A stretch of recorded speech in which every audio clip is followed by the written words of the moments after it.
आदेश जय श्री महाकाल। जय श्री महाकाल गुरुजी, कैसे हैं आप? ठीक हूँ सर। अच्छा गुरुजी, एक जैसे सीक्रेट शिवा मेडिटेशन होता है, ऐसे ही होता है शक्तिपात होता है, वो कैसे होता है उसके विषय में भी थोड़ा बताएं जी। तो शक्तिपात के विषय में आप क्या जानना चाहते हैं कि ये क्या होता है और कैसे करते हैं? ठीक है, देखिए शक्तिपात का सीधा सा तात्पर्य है अपनी ऊर्जा का स्थानांतरण। ठीक है। जिस तरीके से एनर्जी ट्रांसफॉर्मेशन होता है उसी तरीके से ही शक्तिपात होता है। अब एनर्जी ट्रांसफॉर्मेशन में और शक्तिपात में क्या फ़र्क है? ठीक है, इसका फ़र्क हम आपको बताएंगे। ट्रांसफॉर्मेशन वो प्रक्रिया है, हम अपनी विधा की बात कर रहे हैं, हम सबकी नहीं बता रहे हैं। हमारी विधा में ट्रांसफॉर्मेशन वो विधा है जिसमें अनुबंध है। अनुबंध ऐसे हैं कि महादेव को साक्षी मानकर जो एनर्जी हमने इस बार क्रिएट की है, शक्ति को आवाहन करके जो हमने मंत्र जाप प्रक्रियाएं करी हैं, इस मंत्र जाप प्रक्रिया को, इस समस्त ऊर्जा को हम आपको महादेव साक्षी मान के इस अमुक व्यक्ति को स्थानांतरित कर रहे हैं, ट्रांसफ़र कर रहे हैं। तो वो शक्ति उसके शरीर में ट्रांसफ़र हो जाती है, उसके पास चली जाती है सदैव के लिए, और वो आजीवन काल उसके साथ ही रहती है। ठीक है, तो ये हो गया आपका ट्रांसफॉर्मेशन। अब शक्तिपात वो प्रक्रिया होती है जिस प्रक्रिया में आपकी एनर्जी जाती है और जाने के बाद उस कार्य को करके वापस आ जाती है, उसको शक्तिपात किया जाता है।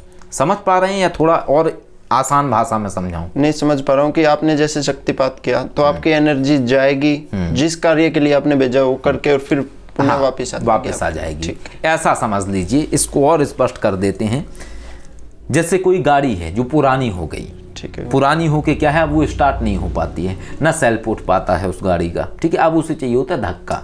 ठीक है, कि कोई उसको धक्का लगाए तब वो चलेगी। ठीक है, तो कुछ ऐसे लोग होते हैं जो पुरानी गाड़ी के तरीके से होते हैं, जिनके जो कुंडलिनी चक्र हैं वो सुसुप्त होते हैं, कई जगह वो भटक चुके होते हैं, उन्हें आध्यात्मिक ऊर्जा अनुभव नहीं हो पाती है। ठीक है, तो वो अपनी कुंडलिनी ऊर्जा को सुसुप्त से बाहर लाने के लिए शक्तिपात लेते हैं।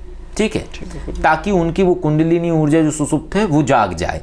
ये बिल्कुल वैसे ही गाड़ी है, स्टार्ट तो होती है लेकिन बिना धक्का के नहीं होती है। तो उसको क्या है, एक बार धक्का मारा और स्टार्ट कर दिया। ठीक है, और उसको बता दिया कि भाई अब ये चलती रहेगी। अब धक्का मारने का मतलब ये तो नहीं है कि आदमी धक्का मारे और फिर पीछे टंगा चला जाए, ऐसा तो नहीं करता है, छोड़ देता है ना गाड़ी को।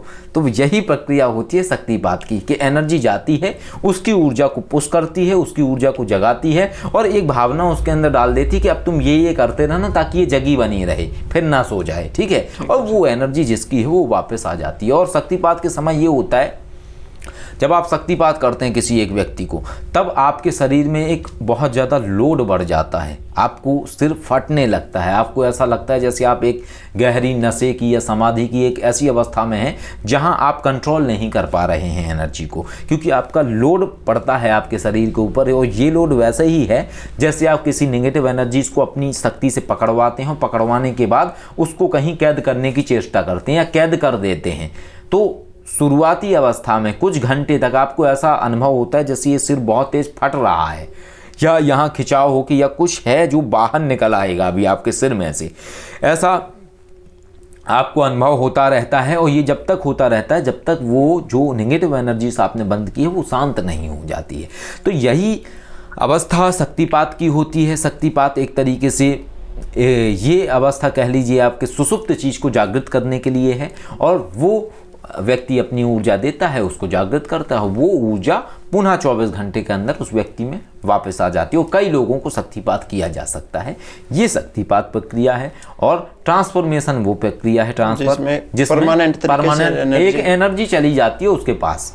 ठीक है, लेकिन शक्तिपात में ऐसा नहीं होता। शक्तिपात में वो ऊर्जा जाती है और वापस आ जाती है। शक्तिपात ऐसा, हमने आपके मस्तिष्क पे हाथ रखा, अंगूठा रखा, आज्ञा चक्र पे, हमने भावनाएं दी, हमारी जो एनर्जी से हमने उन शक्तियों को आवाहन किया विशिष्ट मंत्रों से, और हमने बोला समस्त शक्तियाँ इसके शरीर में प्रवेश कर जाएं और इसकी जो अंदर की कुंडलिनी शक्ति है उसे जागृत करें, इसकी आध्यात्मिक ऊर्जा को जागृत करें, इसकी जो ऊर्जा है ऊर्जा का स्तर बढ़ाएं ताकि ये समझ सके। और जैसे ही हम ये प्रक्रिया करते हैं और फिर कुछ और फॉर्मूले होते हैं, उनको जैसे ही करते हैं तो उस व्यक्ति को यहाँ पे धीरे धीरे खिंचाव होने लगता है। और इसके सूत्र भी मैं आपको बता देता हूँ। एक महत्वपूर्ण सूत्र होता है कि जब आप की खुद की थर्ड आई एक्टिव होती है, तब आप किसी भी व्यक्ति की यहाँ आज्ञा चक्र पे अगर आप एक स्पर्श करेंगे उंगली का, तो आपको खुद पता लगेगा कि उसका एक्टिव है या नहीं है। ये चुंबक का आकर्षण कह सकते हैं आप।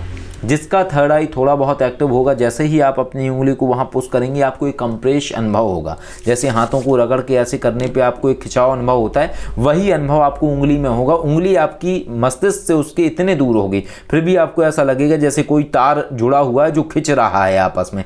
ये अनुभव होता है, और उसको अंदर जब देखा जाएगा, वो भले आंखें बंद करे हो, लेकिन उसको ऐसा लगेगा जैसे अंदर कुछ बह रहा है या कुछ खिंचाव जैसा या कुछ उसको छू रहा है, ऐसा व्यक्ति अनुभव करता है। तो ये शक्तिपात का विषय है, और हम जो फॉर्मूला जानते हैं हम सब वही आपको बता रहे हैं। औरों के फॉर्मूले अलग हो सकते हैं, लेकिन हमने जिस फॉर्मूले का इस्तेमाल किया या जो फॉर्मूला हमने लोगों के लिए प्रयोग किया है, हम वो बता रहे हैं। और शक्तिपात जरूरी नहीं है कि पास बैठ के ही होता है। कई बार शक्तिपात दूर से भी होता है, कई बार शक्तिपात फोटो के माध्यम से भी हो सकता है। और शक्तिपात का सीधा सा तात्पर्य है प्रार्थनाओं के माध्यम से अपनी ऊर्जा को दूसरे के शरीर में प्रवेश करा के उसकी ऊर्जा को बढ़ा देना, वही शक्तिपात प्रक्रिया। समझ पाया? हाँ जी गुरुजी। चलिए, बहुत बढ़िया।